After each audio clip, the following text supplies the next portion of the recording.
No, no, no, no.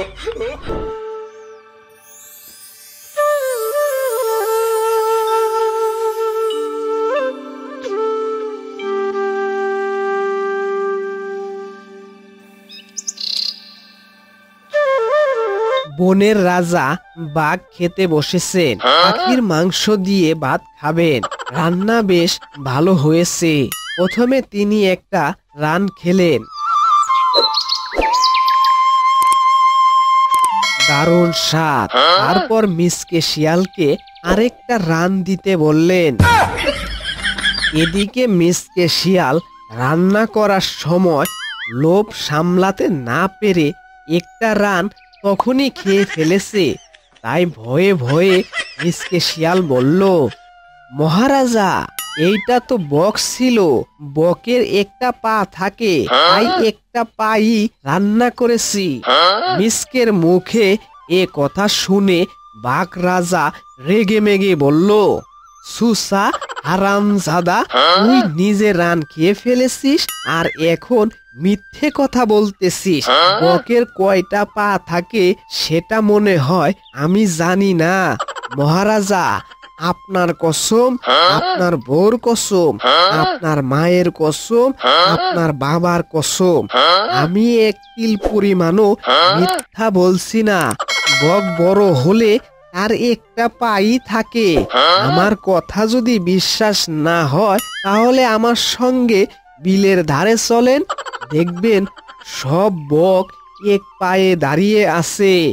বকের পা যদি দুইটাই থাকে তাহলে বক কেন এক পায়ে দাঁড়িয়ে থাকবে? বাঘ রাজা কিছুই বললেন না, চুপচাপ খাওয়া শেষ করলেন। তারপর হাঁটতে হাঁটতে বিলের দিকে যেতে থাকলেন।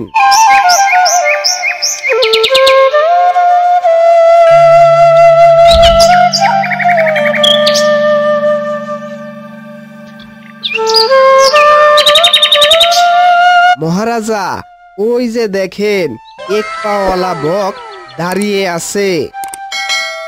আপনি তো আমার কথা বিশ্বাস করলেন না, এবার নিজের চোখেই দেখে নেন। এ কথা শুনে মহারাজা হাসলেন, তবে কোনো শব্দ করলেন না। তারপর আশেপাশে তাকালেন। আশেপাশে তাকানোর পর একটা ছোট্ট লাঠি দেখতে পেলেন। তারপর রাজা সেই লাঠিটা আনতে গেলেন।